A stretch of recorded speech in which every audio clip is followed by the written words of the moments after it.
Hey, Roger here from Big Fat Simulations. Glad to see so many of you playing the new Approach Control Remastered. I want to talk about speed control in this game. There's going to be a lot of me talking in this video. A lot of people don't seem to really understand why there's a difference between the speed that's assigned and the speed that you get as a result of the assignment. I've touched on this topic before in a few radar videos. You may have seen my radar chaos clips or my recent approach control video. And every time I do, I get emails. Some people are confused, some people disagree. And one email caught my attention.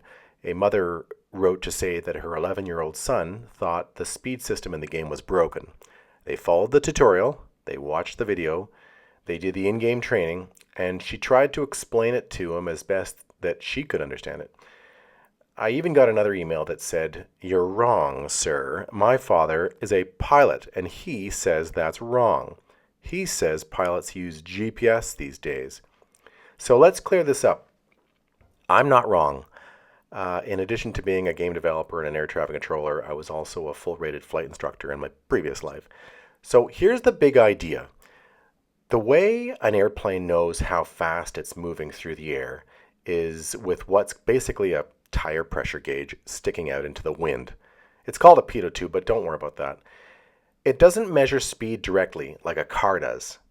I mean, a car counts the wheel rotations and gives you the car's speed. But in an airplane, it measures how hard the air is hitting the airplane. And from that, it deduces how fast the airplane must be moving through the air. Now, here's the important part. As we go higher, the air gets thinner. You've seen videos of people climbing Mount Everest.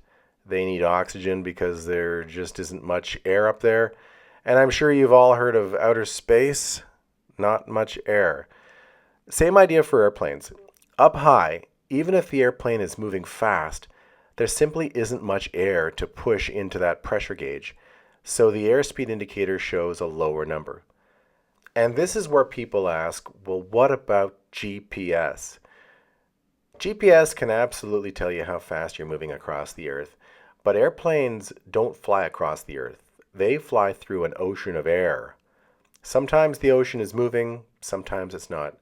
So if your GPS says you're flying 160 knots across the Earth, but that ocean of air itself is moving, your wings might not be getting 160 knots of air. In fact, they might not get enough airflow to stay happy. That's why airplanes care about airspeed, not ground speed. And that's why the system in the game isn't broken. It's just doing what real airplanes do. I'm sure some of you wish that I could just take this feature out, but I wouldn't play a simulation without it.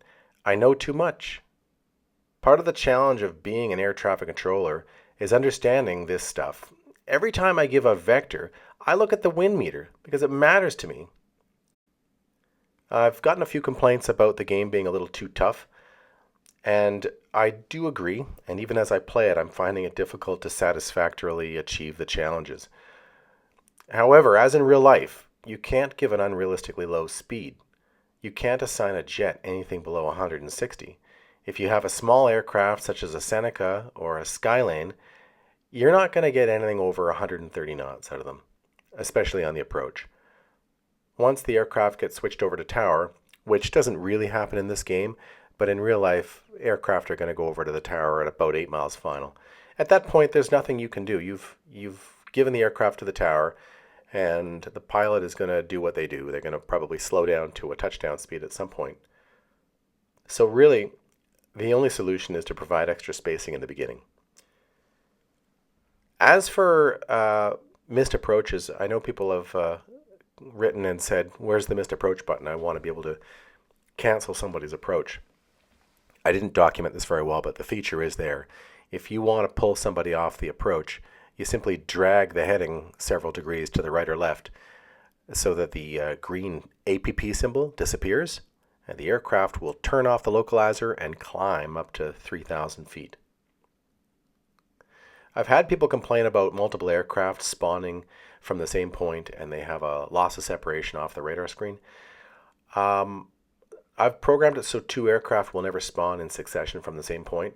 This is something that I might need to tweak. We'll see. Arrival locations, this is something that you really have to be clear on. Arrival locations on the screen are marked with red lines showing the altitude that new aircraft will appear. And it's the controller's job, it's your job to avoid these arrival points at their specific altitudes. If you've got an aircraft buzzing along on the top left corner of the screen there at 5,000 feet, guess what? You're going to have a loss of separation if the next aircraft appears there. I could certainly add in a warning that says there's another airplane coming at 5,000 feet in 1 minute, and I might do that. But you've got to remember, this game is designed to be accurate, but on a phone. And the key here is that we've got to be zoomed right in, and so that we can see things. If we're zoomed out too much, you're going to be squinting, and it's not enjoyable at all. One more little point here. If an aircraft is allowed to stray off screen, it'll turn itself around and head for the airport. This might appear as a random spawn. I may change the logic so that if an aircraft goes off screen, then forget it. The aircraft's gone, and the spawn system will compensate by giving you an extra aircraft that much quicker. Anyway, I hope this helps. This is an advanced tutorial of approach control, and I'll be posting a lot more of these because I'd like everybody to understand. So everybody, happy holidays, Merry Christmas, Happy New Year, and thanks so much for playing.